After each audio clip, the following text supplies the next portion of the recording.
तो हफ्ते के रोज दोस्तों सुप्रीम कोर्ट की तरफ से ये डिसीजन आता है कि पाकिस्तान तहरीक इंसाफ बल्ले का निशान हासिल नहीं कर सकती, लिहाजा वो इलेक्शन की दौड़ से ही बाहर हैं। ये डिसीजन कैसे आया? तो एक तरफ करोड़ों अवाम हैं जो पीटीआई को वोट करना चाहते हैं। हलकों में जो सर्वे करवाए जा रहे हैं तो उसके मुताबिक अगर बात की जाए तो किस बुनियाद पर आपने सबसे बड़ी जमात को इलेक्शन के प्रोसेस से ही बाहर निकाल दिया? चूँकि 14 लोग ऐसे हैं जिनका ये बयान है कि हमें बताए बगैर, हमसे मशवरा किए बगैर पार्टी का इलेक्शन हो गया। So those 14 people were preferred by the highest court of the country, but not millions of the people who want to do vote for a party. वो करोड़ों लोग एक तरफ और ये 14 लोग एक तरफ। तो आइए जानने की कोशिश करते हैं इसके बैकग्राउंड के बारे में और एक बार फिर से शायरी ट्यूब की वीडियोस में खुश आमदीद।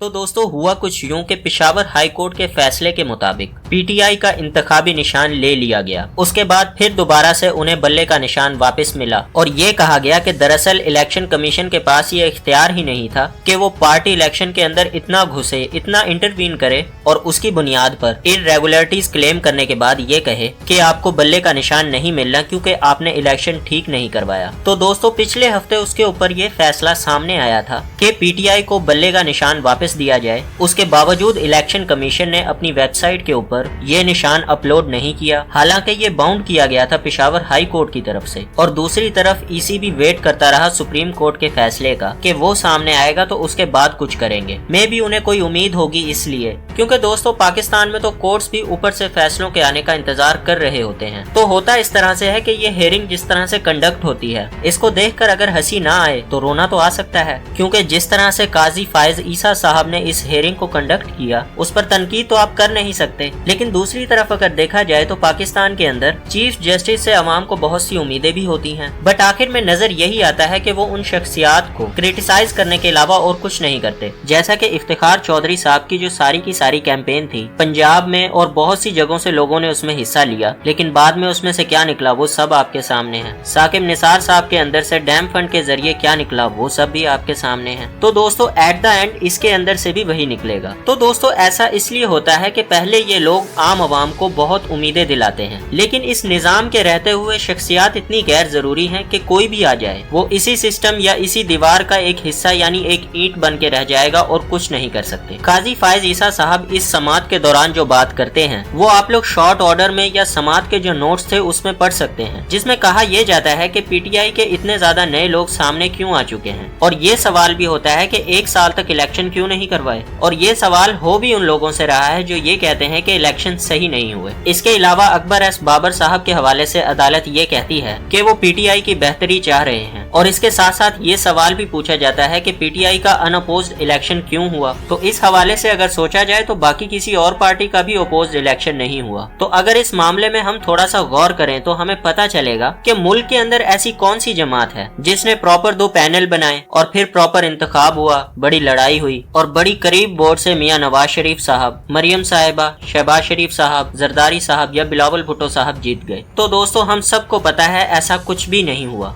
लेकिन चूंकि अब एक पार्टी का वक्त आ चुका है जो कि हर इलेक्शन से पहले आता है, पिछली दफा नून लीग का था, उससे पहले पीपल पार्टी का होगा और अब की दफा पीटीआई का आ चुका है। तो इस दफा सारी तोपों के रुख सिर्फ एक ही पार्टी की तरफ होंगे और सिर्फ उन्हीं से हिसाब लिया जाएगा और उनके अलावा किसी से कोई हिसाब किताब नहीं होगा। इसके अलावा 14 लोगों के इलेक्शन न लड़ने की बुनियाद के ऊपर पूरी की पूरी पार्टी को ही वाइप आउट कर दिया जाएगा और उसकी बुनियाद भी हम सबके सामने है। कहा यह जाता है कि ईसीबी के पास जुरिस्डिक्शन है जिसके बिहाफ पर इलेक्शन कमीशन ये डिसाइड कर सकता है कि अगर इलेक्शन सही नहीं हुआ तो आप पार्टी का निशान वापस ले सकते हैं। साथ साथ उन्होंने ये भी कहा कि ईसीबी ने इससे पहले पीटीआई के इलेक्शन के ऊपर जो ऐतराज लगाया था वो इसलिए लगाया था कि उन 14 लोगों ने कहा था कि हम पार्टी के मेंबर हैं, जबकि दूसरी तरफ पीटीआई ने उसके जवाब में ये कहा कि ये पार्टी के मेंबर नहीं है। अब चूंकि सेक्शन 205 इलेक्शन रूल्स ये कहता है कि अगर आपने किसी को पार्टी से निकालना है तो उसके कुछ ऑफिशियल डॉक्यूमेंट्स भी आपके पास होने चाहिए। तो जब कोर्ट की तरफ से ये डॉक्यूमेंट पीटीआई के लोगों से मांगा गया तो उनके पास वो नहीं था। तो ऑब्वियसली आप ये नहीं कह सकते कि तहरीक इंसाफ बड़ी तैयारी के साथ आई थी। या फिर उन्होंने ऐसा कोई भी सिंगल लूप होल नहीं छोड़ा होता जिसे एक्सप्लॉइट किया जा सकता था। तो इसी बिहाफ पर अकबर एस बाबर साहब का आर्गुमेंट वहाँ पर भारी हो गया। लेकिन अगर एक तरफ ग्राउंड रियलिटीज को देखा जाए तो पार्टी के इलेक्शंस करवाना क्या इतना आसान था जो अब हो रहे हैं। तो इस सारी सूरत हाल के अंदर काजी फायज ईसा साहब ने ये मिसाल भी दी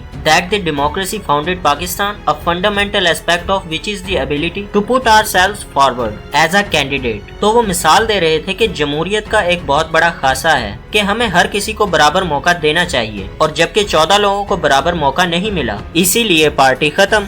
लेकिन एट द एंड अगर देखा जाए तो समाज में से जो चीज निकल कर बाहर आई है उसे आप डिफेंड भी नहीं कर सकते। तो दोस्तों सारी चीजें आपके सामने हैं कि अनफॉर्चुनेटली हर दफा इलेक्शन से पहले एक बलि का बकरा होता है जबकि दूसरी तरफ एक हीरो होता है। तो इस सारी सूरत हाल को देखते हुए तो मैं तो सिर्फ इतना ही कहूंगा कि आप वैसे ही अनाउंस कर देते तो एटलीस्ट इस सारे प्रोसेस में जो रुपया और वक्त खर्च होना था वो बच जाता। दूसरी बात यह है कि जहाँ तक ताल्लुक है इमरान खान साहब का, तो अगर आप ये समझ रहे हैं कि ये वीडियो तहरीक इंसाफ की हिमायत में बनाई गई है तो ऐसा बिल्कुल नहीं है। मैं अनबायस्ड रहते हुए फैक्ट्स एंड फिगर्स पर बात कर रहा हूँ, क्योंकि पीटीआई की तरफ से जो सियासत ओवर द इयर्स की गई है और इस सारे बिहेवियर को जो उन्होंने अपने साथ होता हुआ देखा है, तो जब ये दूसरे लोगों के साथ हो रहा था तो वो इसे सेलिब्रेट कर रहे थे। इसके लिए आप देख सकते हैं कि जब खान साहब से सवाल किया गया कि नून लीग सेनेट का इलेक्शन अब अपने टिकट पर नहीं लड़ रही, आजाद लड़ना पड़ेगा, तो उसके जवाब में खान साहब ने ये कहा कि जब आप एक चोर को पार्टी का हेड बनाएंगे तो फिर तो यही होगा, और ये आप उनकी जुबानी भी सुन सकते हैं।